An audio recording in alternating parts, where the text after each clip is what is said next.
ಈಗ ಬಿಡದಿ ಪ್ರಾಜೆಕ್ಟ್ದು ಇವತ್ತು ಅದರಿಂದ ದೊಡ್ಡ ಅಡ್ವರ್ಟೈಸ್ಮೆಂಟು. ಯಾರೋ ಪಾಪ ರಾಜಣ್ಣ ಅನ್ನೋಕ್ಕಿಲ್ಲ, ನಿಮ್ಮ ಯೋಗ್ಯತೆಗೆ ಸರ್ಕಾರ ಕೂಡ ಯೋಗ್ಯತೆ ಇಲ್ಲ, ಯಾವ್ದಕ್ಕೂ ಜಾಹೀರಾತು ಕೊಡ್ತೀರಿ? ಪಾಪ ನೊಂದು ಬಿಟ್ಟವ್ರಂತೆ. ಏನು ಇಸ್ಪಿಟ್ಟಾಡ್ ನೊಂದವ್ರ? ಪಾಪ ಸಂಕಷ್ಟಕ್ಕೆ ಒಳಗಾಗಿರೋದು. ಇಲ್ಲ ಅದಂಥವು ಆನ್ಲೈನ್ ಲಾಟ್ರಿ ನಡೆಸಿ ಸಂಕಷ್ಟಕ್ಕೆ ಒಳಗಾಗಿದ್ದೀರಾ? ಅದಕ್ಕೆ ಭೂಮಿ ಮಾರಾಟ ಮಾಡಬೇಕಾ? ಆ ಸಾಲ ತೀರಿಸ್ಕೊಳ್ಳೋದಕ್ಕೆ.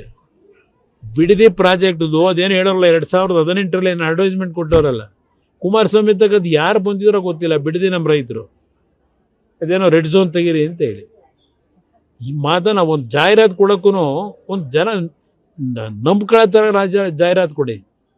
ನೀವೇ ಅದೆಂತ ನೆನ್ನೆ ಹೇಳಿದಿನ ಸತ್ಯಶೋಧನಾ ಸಮಿತಿ ಕಾಂಗ್ರೆಸ್ದು, ಇದೇ ಶಿವಕುಮಾರ ಮೆಂಬರ್. ಅದಕ್ಕೆ ಈಗೇನು ಮುಖ್ಯಮಂತ್ರಿಗಳವರ ಪ್ರಾಜೆಕ್ಟ್ ಮಾಡ್ತೀನಿ ಅಂತ ಹೇಳಿ ಅವ್ರು ಕೊಟ್ಟಿರೋ ವರದಿ ನೆನ್ನೆ ತೋರಿಸಿದ್ದೀನಿ ನಿಮಗೆಲ್ಲ. ಕಾಂಗ್ರೆಸ್ನ ವತಿಯಿಂದ ಮಾಡಿದ ಸದನ ಸಮಿತಿ, ಅದು ಬಿಡದಿ ಭಾಗ ಫಲವತ್ತಾದ ಭೂಮಿ, ಇಷ್ಟು ಲಕ್ಷ ತೆಂಗಿನ ಗಿಡ ಅವೆ, ಮಾವಿನ ಮರ ಅವೆ, ಹುಣಸೆ ಮರ ಅವೆ, ಅವರೇ ಬರ್ಕೊಂಡವ್ರೆ ಆ ಸದನ ಸಮಿತಿ ರಿಪೋರ್ಟ್ನಲ್ಲಿ. ಅದನ್ನು ನೆನ್ನೆ ಜನಗಳ ಮುಂದೆ ಇಟ್ಟಿದ್ದೀನಿ. ಅವತ್ತೇನು ಹೇಳಿದ್ರು? ಅವತ್ತು ಅವರೇ ಹೇಳಿದ್ದಾರೆ ಸದನ ಸಮಿತಿ ರಿಪೋರ್ಟ್ನಲ್ಲಿ, ಕುಮಾರಸ್ವಾಮಿಯವರ ಸರ್ಕಾರದಲ್ಲಿ ಯಾವುದೇ ರೀತಿಯ ಒಂದು ಪ್ರಿಲಿಮಿನರಿ ನೋಟಿಫಿಕೇಶನ್ ಆಗಲಿ ರೈತರ ಭೂಮಿಯನ್ನು ತೆಗೆದುಕೊಳ್ತಕ್ಕಂಥ ಅಧಿಸೂಚನೆ ಹೊರಡಿಸಿಲ್ಲ ಅಂತೇಳಿ ಆ ಸದನ ಸಮಿತಿ ರಿಪೋರ್ಟಲ್ಲಿ ಅವರೇ ಬರ್ಕೊಂಡವೆ ಕಾಂಗ್ರೆಸ್ನವು. ಆ ಸ್ವಲ್ಪ ಸಮಯ ಇದ್ರೆ ಅವೆಲ್ಲ ಕೂತ್ಕೊಂಡು ತರಿಸ್ಕೊಂಡು ಓದ್ಕೊಳ್ರಪ್ಪ.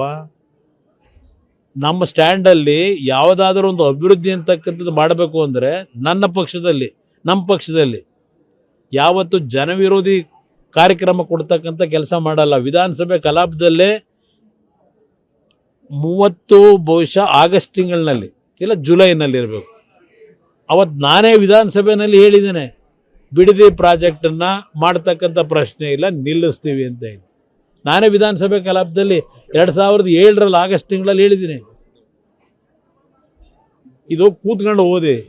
ಅದರಿಂದ ಇವತ್ತು ನೈಸ್ನ ಹೆಸರಿನಲ್ಲಿ ಯಾವೊಂದು ಲೂಟಿ 30 ವರ್ಷದಲ್ಲಿ ಮಾಡ್ಕೊಂಡಿದ್ದೀರಿ.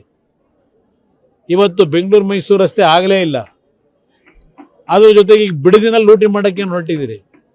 ಸಾವಿರಾರು ಕುಟುಂಬಗಳಿಗೆ ನೈಸ್ ರಸ್ತೆ ಕಾರ್ಯಕ್ರಮದ ಅಡಿನಲ್ಲಿ ಬೆಂಗಳೂರು ಸುತ್ತಮುತ್ತ ಮನೆಗಳನ್ನ ಬುಲ್ಡೋಸ್ ಮಾಡಿಸಿದ್ರು, ಆ ಜಾಗ ಬೇಕು ಅಂತೇಳಿ. ಇದೆಲ್ಲ ರೆಕಾರ್ಡ್ಸ್ ಇಟ್ಕೊಂಡು ನಾನು ಹೇಳ್ತಾ ಇರೋದು.